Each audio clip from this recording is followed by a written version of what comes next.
there was a bird, and he was a baby bird, and he had just hatched, but he wasn't ready to fly yet.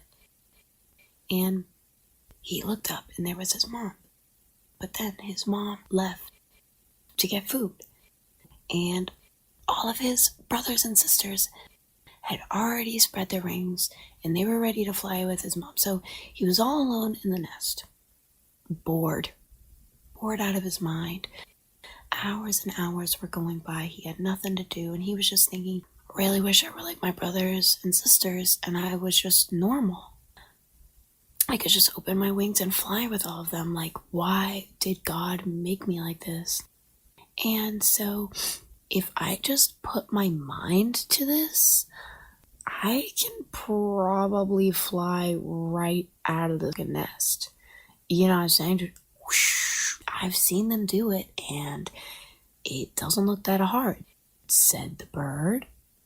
So he walked his little toothpick legs to the edge of his nest.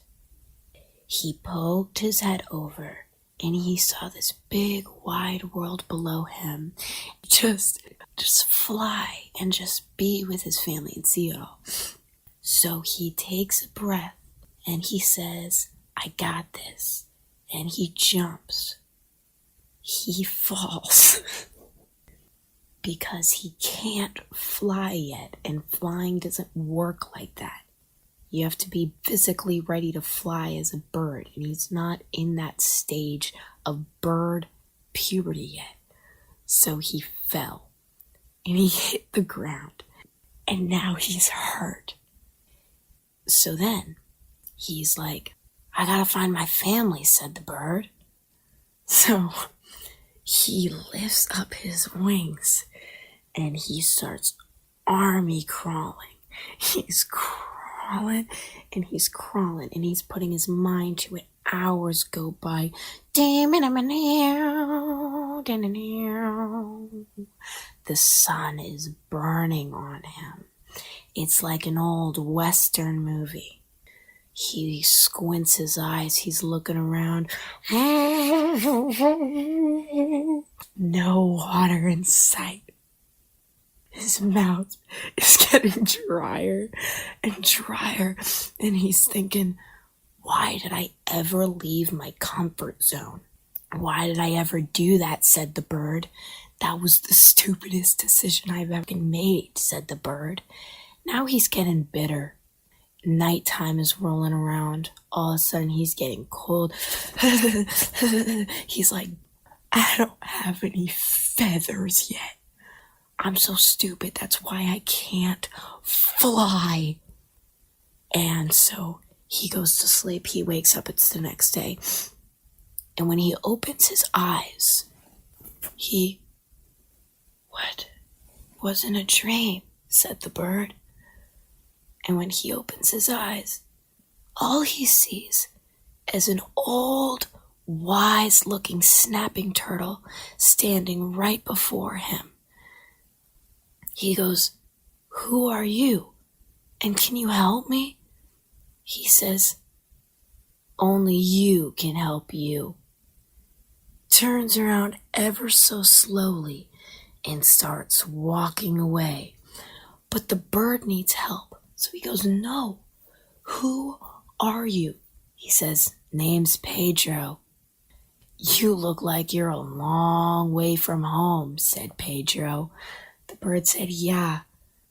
And I'm like gonna die. Please, God, I need your help. Can you not be a bitch right now? Cause I really can't deal with that, okay? I can't deal with that right now, Pedro. So Pedro was like, hop on the back, kid. I'll take you where you need to go. The bird was so happy, but just as he was about to get on Pedro's back, he hears something. The bird says, wait, what was that? He heard it again. He looks up, and it's a vulture. It's a vulture. I'm hungry. I'm gonna eat you alive. a sudden, there's 7 of them. They're circling. So the bird says, Pedro, let me hop on your back. I'm injured because I thought I could fly. Pedro says, what do you mean you thought you could fly? You're an underdeveloped, prepubescent little bird. The bird says, there's no time for this type of talk right now. I know it was stupid. I need to get on your back right now. We have to get out of... I'm hungry. We need to get out of here. So he crawls on to Pedro's back and he's, go. All of a sudden, he realizes that Pedro moves like this. Go, Pedro, we have to go. I'm going as fast as I can, my dude. Can't go any faster than... I'm swooping in. I'm gonna eat you. Can't go any faster than this, my dude. Bird is caught. He is flying on a vulture. He just sees Pedro getting smaller and smaller. It went in a flash. He's in shock. What even just happened? His life is moving as a movie scene. He doesn't even hear the sound of the wind anymore. Just silence. He sees himself panning up as if it was a camera angle in a movie. He's just seeing Pedro get smaller and smaller. He's given up. Was it the starvation? Was it the dehydration? We'll never know.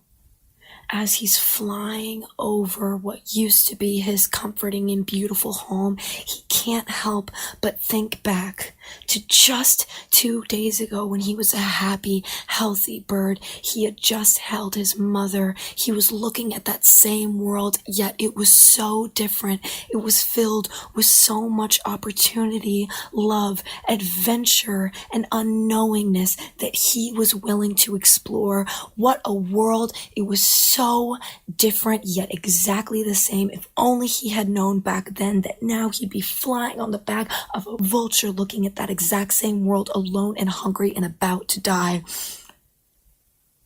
Just then, he gets dropped in his nest. He looks up. He sees the bird. He's ready to die. He sees the clampers getting closer and closer. He doesn't care anymore. He doesn't even know what's going on anymore. Is this heaven? Am I already dead? Said the bird. He looked at the vulture and he spoke out loud. Am I dead? Is this heaven? Said the bird. The vulture didn't say anything. He just looked deeply in his eyes, a look that bird has never quite seen before. And he just stared back. He didn't say anything. He just looked right back at him, lying in his nest. How did that vulture even know where he lived? Was it a guardian angel in disguise? Why did I even think I was gonna die? But all of this just lives in his head, and he just stares into the vulture's eyes. And the vulture seems so wise, like he wants to say something, but he seems like he doesn't even need to say it at all. He flies away in what seems like slow motion, each flap of his wings going a graceful fan, jetting him higher into the sky as he silently and gracefully flies off into the now 3rd day of the little bird's adventure. And the bird's just staring at the trees, in shock of what just happened. His mother and his brother, sister, they all come home. They can't believe he's alive. They shower him in kisses. But it's just like the bird just looks forward. Who was that vulture? Why did he let me have a second chance? Where's Pedro? But all in all, he looked at his mom. He said, I missed you. And just then, his mother said, little bird, you are ready. You can fly. Look at yourself.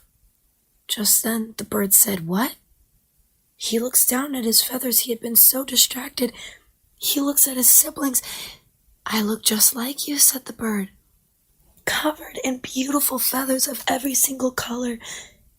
He went to that same ledge of the nest, still filled with fear, opened his wings, and he flew.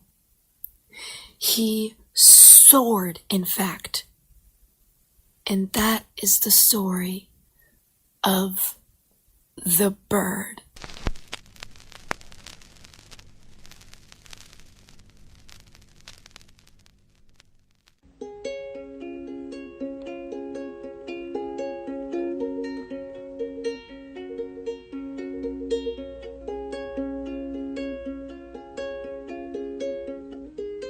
Leave the light on, sing mama, papa, do.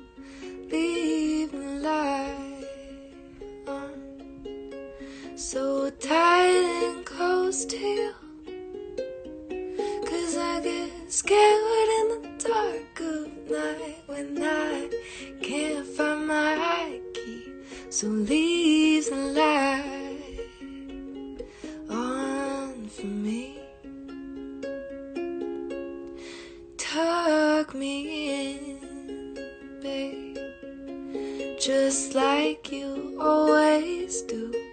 Tuck me in, babe,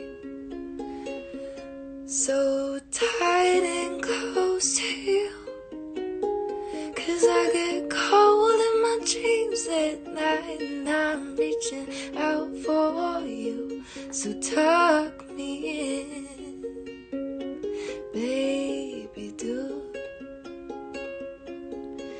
Da, da, da, da, da, da, da, da, da,